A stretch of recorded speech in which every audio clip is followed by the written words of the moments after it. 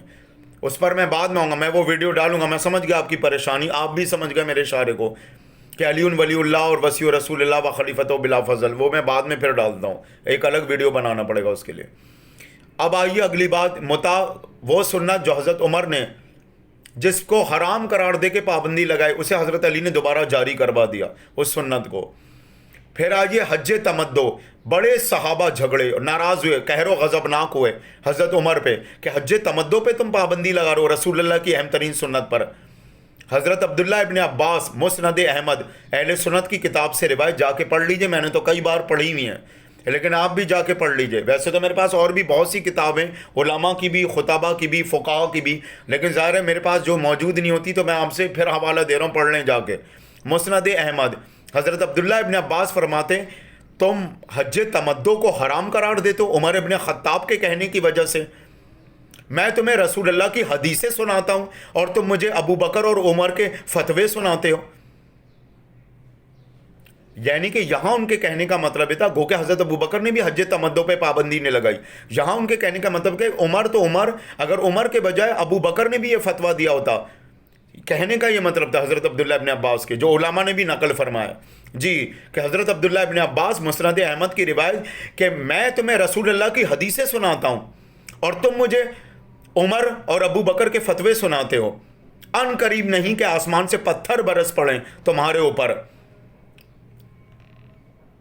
کہ میں تمہیں رسول اللہ کی حدیثیں سناتا ہوں اور تم مجھے عمر اور ابو بکر کے فتوے سناتے ہو۔ حضرت عبداللہ ابن عباس رضی اللہ تعالیٰ عنہ، تو حج تمتع کے متعلق حضرت عبداللہ ابن عباس کہتے ہیں عمر ابن خطاب نے اگر اسے پابندی لگا دی، اسے غلط قرار دے دیا، تو یہ رسول اللہ کی سنت ہے حج تمتع، اسے ہر حالت میں کرو۔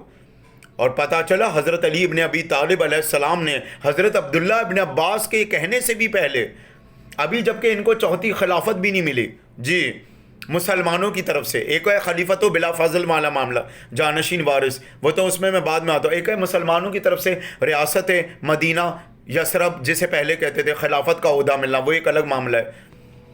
پتہ چلا حج تمدو کو حضرت عبداللہ ابن عباس سے بھی پہلے حضرت علی نے کہا کہ حج تمدو پہ پابندی بالکل غلط ہے، اور یہاں تک کہ صحابہ نے بھی اس کا بائیکاٹ کیا۔ حج تمدو وہ سنت موقدہ جسے ہر حالت میں اختیار کیا جائے۔ متع میں نے بتا دیا، حج تمدو بھی میں نے بتا دیا۔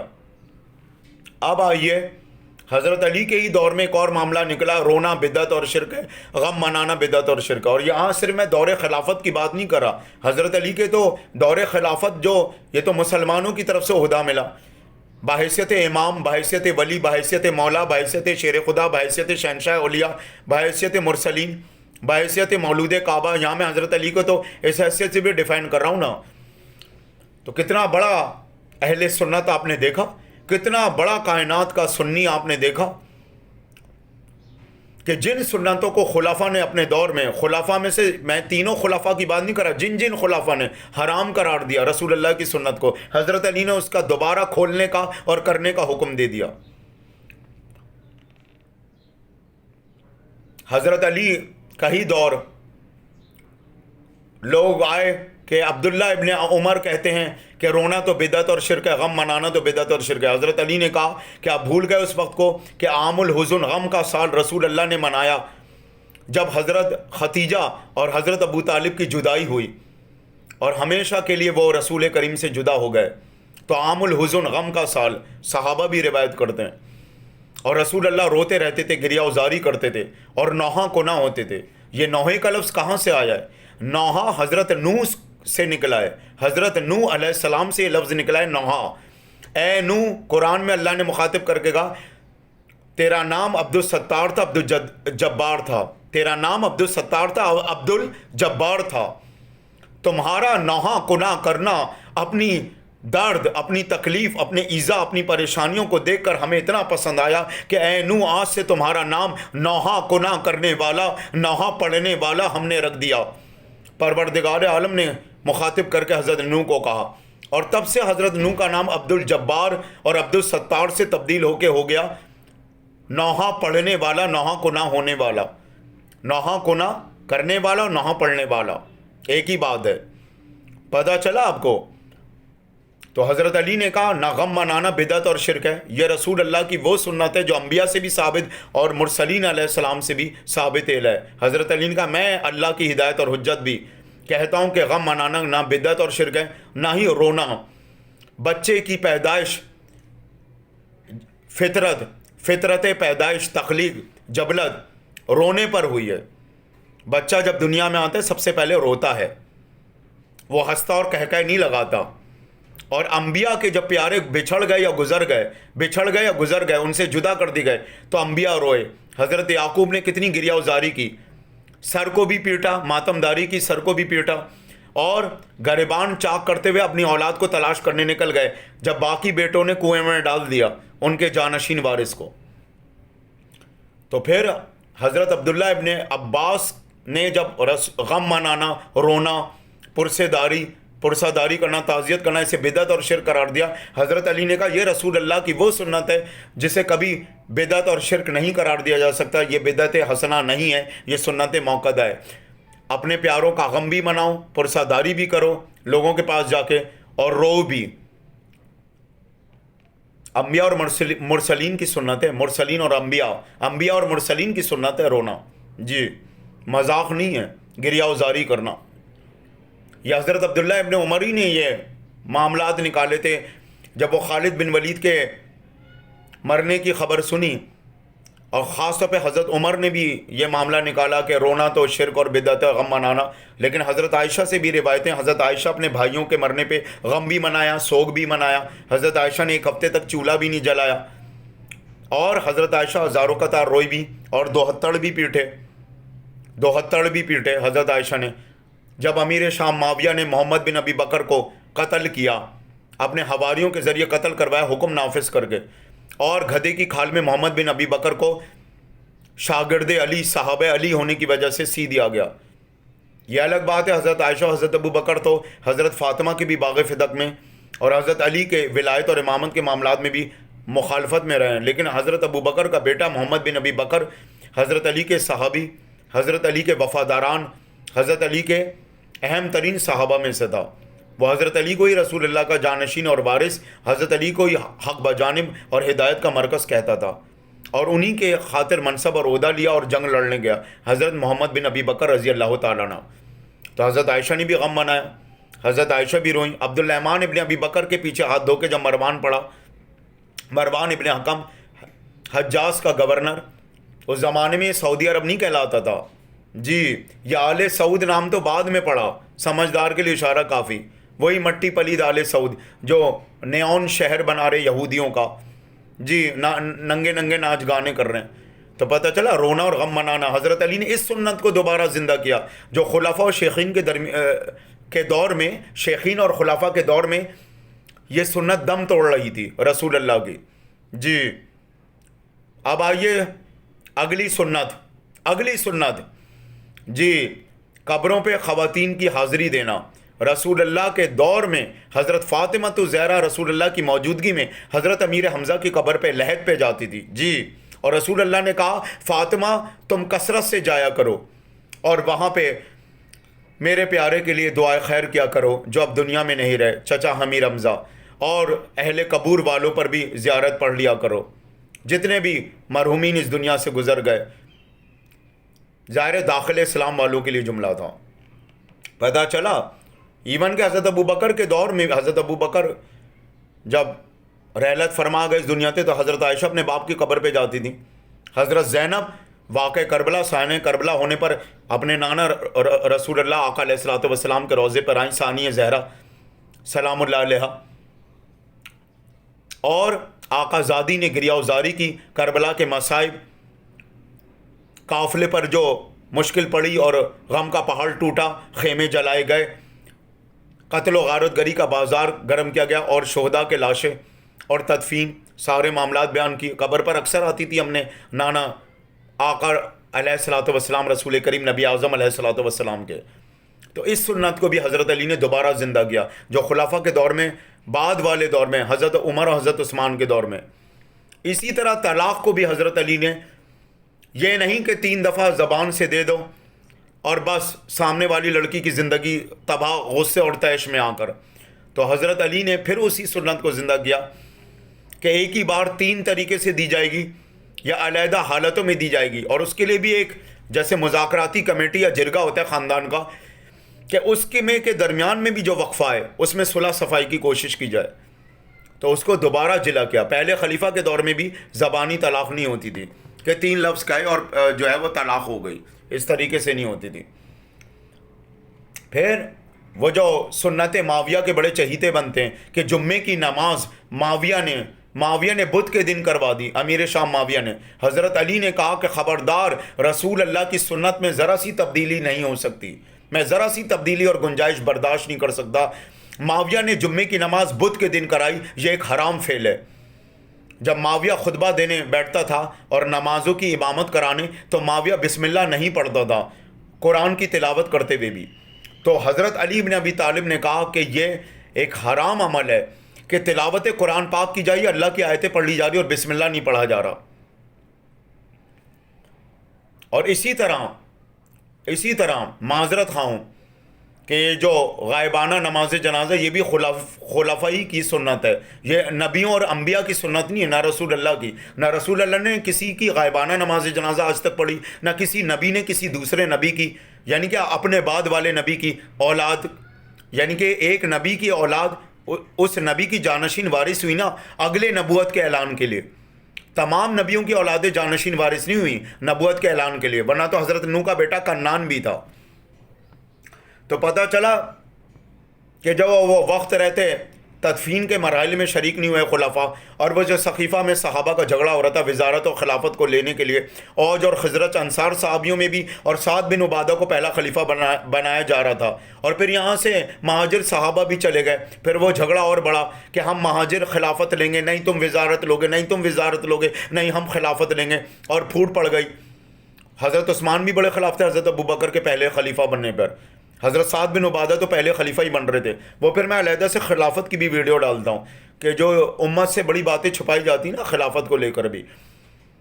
تو پھر جب غائبانہ نماز اصل وقت میں تدفین کے وقت نہیں آئے، اہل بیت نے غسل دے دیا، اہل بیت نے کفن دے دیا، اہل بیت نے لحد میں اتار دیا، جب پوری تدفین ہو گئی اس کے بعد خلفاء جب لوٹ کر واپس آئے تو علی ظاہر دفنا چکے حضرت علی، بہت ہی خاص مخلص صحابہ کے موجودگی میں اور صحابہ کے ساتھ۔ اب نتیجہ کہ ہم تو موجود ہی نہیں تھے، ہم تو دوسرے معاملات نپٹانے گئے تھے، حالانکہ وہ معاملات زیادہ اہم تھے یا حضرت فاطمہ سے باقاعدہ آ کر تعزیت کرنا اور تدفین اور نماز جنازہ میں شریک ہونا۔ بہرحال خیر، وہ معاملات کو یہودی عیسائی جنگ کرنے تو یا جنگ مسلط کرنے تو نہیں آ رہے تھے سرحد پہ اسلام کی، تو اگر پہلے خلیفہ سعد بن عبادہ بن بھی رہتے تو بننے دیتے ریاست کا پہلا حاکم وقت، تو وہ فیصلہ زیادہ اہم تھا یا رسول اللہ کے پیاروں کے غم میں شریک ہونا ان کے تدفین میں اور نماز جنازہ میں؟ تو آپ کے سامنے یہ بعد میں خلفاء نے ایک نئی بدعت کا آغاز کیا، غائبانہ نماز جنازہ، جو کہ نہ صحابہ نے کسی اور صحابہ نے اختیار کی، اور بالخصوص انبیاء کرام، اور انبیاء کرام کے بعد اہل بیت آل محمد اولاد رسول معصومین طاہرین علیہ السلام، اور نہ صحابہ کی، یہ خلفاء کی رہی۔ حضرت علی نے اپنے دور میں غائبانہ نماز جنازہ کو منسوخ کروا دیا، پابندی لگوا دی کہ یہ رسول اللہ کی سنت نہیں ہے۔